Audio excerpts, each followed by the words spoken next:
Pouvez pas deviner le nombre de personnes qui travaillent au studio Walt Disney. Le géant de la technologie Apple notamment compte 137 000 employés.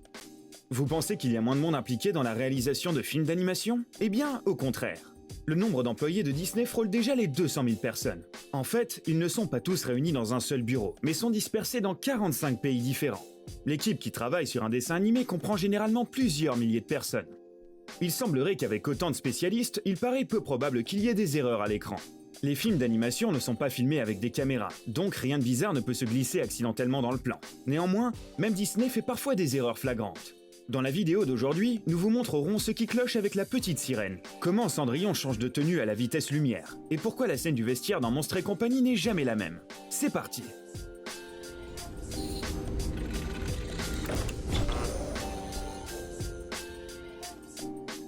Toy Story. Dans le troisième volet de la célèbre saga des jouets qui prennent vie, les yeux d'un des personnages vont miraculeusement se téléporter. Ici, nous voyons la scène où Andy sort tous ses jouets de la boîte.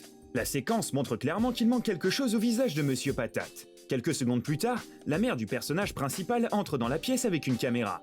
Et nous remarquons alors que l'œil est mystérieusement revenu à sa place. Bien sûr, Andy a pu le remettre en place d'une manière ou d'une autre. Mais à cause du changement rapide de la scène, il semble qu'il n'avait tout simplement pas le temps de le faire. Et voici une autre grosse erreur. Dans la deuxième partie de Toy Story, le Tyrannosaure Rex joue avec beaucoup d'enthousiasme à la console. À en juger par la télécommande, il s'agit de la Super Nintendo, une console de jeu incroyablement populaire dans les années 90. Le problème c'est qu'elle est en 16 bits, mais on voit bien que le jeu à l'écran est en 3D. Rappelez-vous que les images en 3D ne sont apparues que sur les consoles 64 bits de la génération suivante. Et ce qui est encore plus étrange, c'est que les deux consoles existaient déjà à cette époque. Il est difficile d'expliquer la raison d'une erreur aussi flagrante, d'autant que les créateurs du film s'y connaissaient probablement en jeux vidéo. La télécommande de la Super Nintendo a peut-être été présentée comme un hommage à la console emblématique. Un drôle de détail. On voit 3 doigts sur les mains de Rex, bien que la plupart des scientifiques pensent que cette espèce de dinosaure a perdu un doigt dans son processus d'évolution. Peut-être que ce tyrannosaure particulier est très ancien.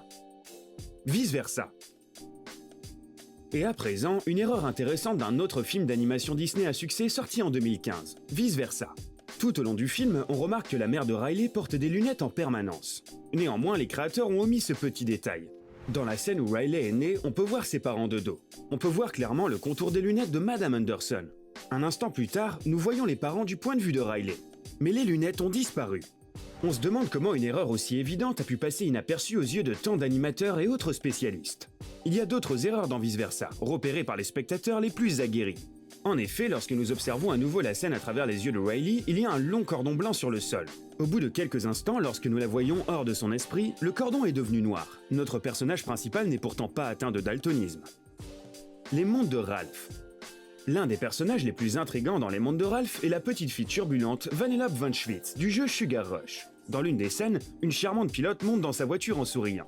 On remarque alors qu'il lui manque une de ses dents avant. Apparemment, elle l'a perdue lors d'une course particulièrement extrême.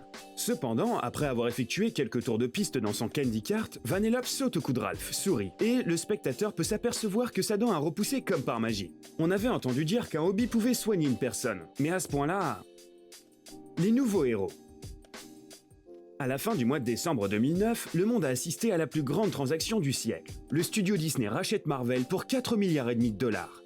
Un peu plus tard, le PDG de l'entreprise, Robert Iger, a demandé à ses employés de créer le premier long métrage basé sur une bande dessinée. C'est ainsi qu'est né Les Nouveaux Héros, le film d'animation qui a été récompensé par un Oscar du meilleur film d'animation en 2015.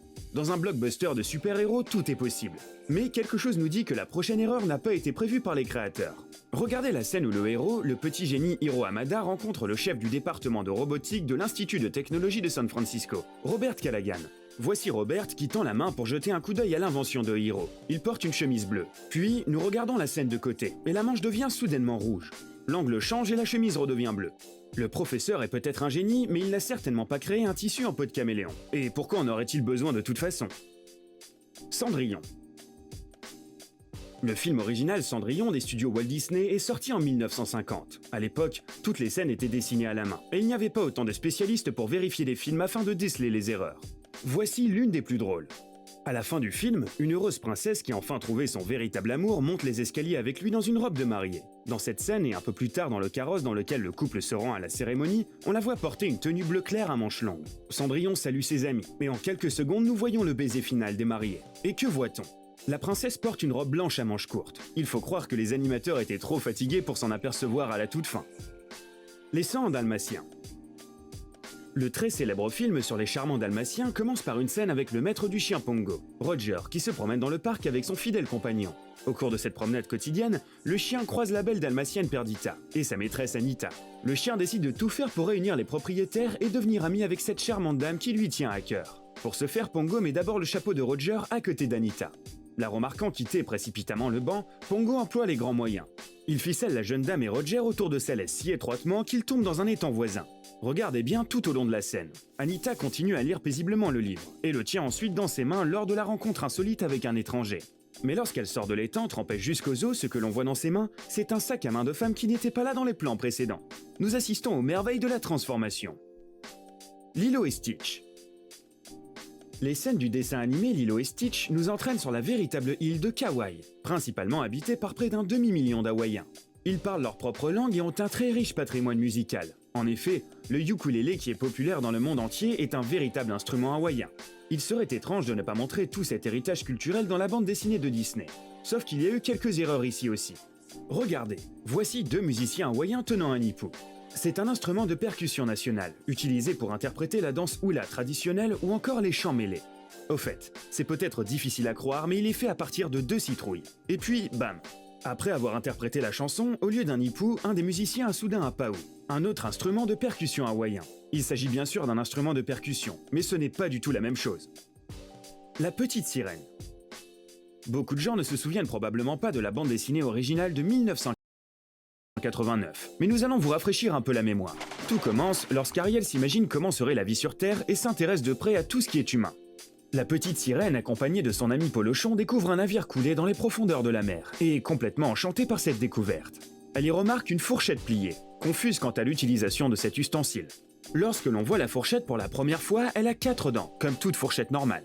Ce n'est pas une fourchette à fruits de mer après tout. Pardon pour cet humour noir. Dans la scène suivante, Ariel saisit la fourchette avec sa main et nous ne voyons que 3 dents.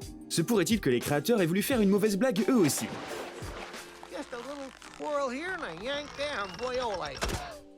Blanche-Neige et les 7 nains.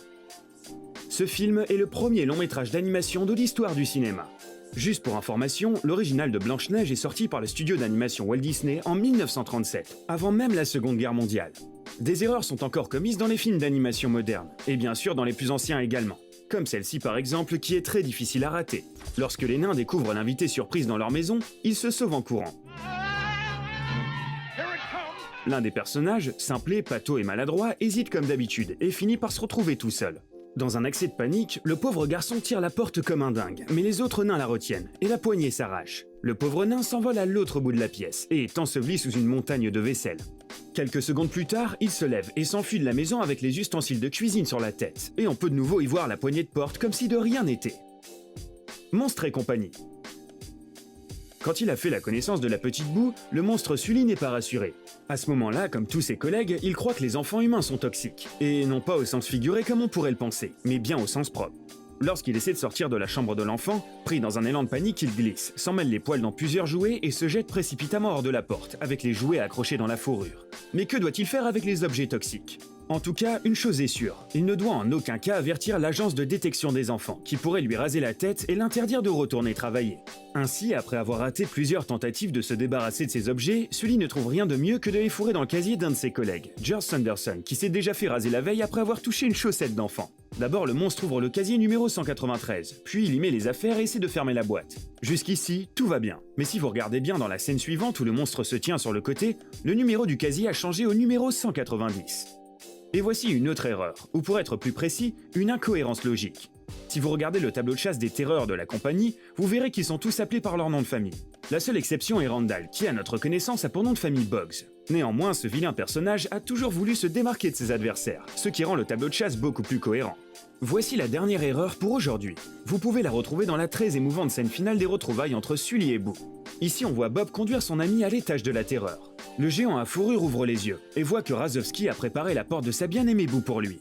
Le petit bonhomme vert et rond lève les mains et nous remarquons que les pommes de Bob sont toutes meurtries et fatiguées de tout ce travail. Mais, minute papillon, rembobinons un peu. Ici, à l'entrée de la pièce, elles sont tout à fait intactes.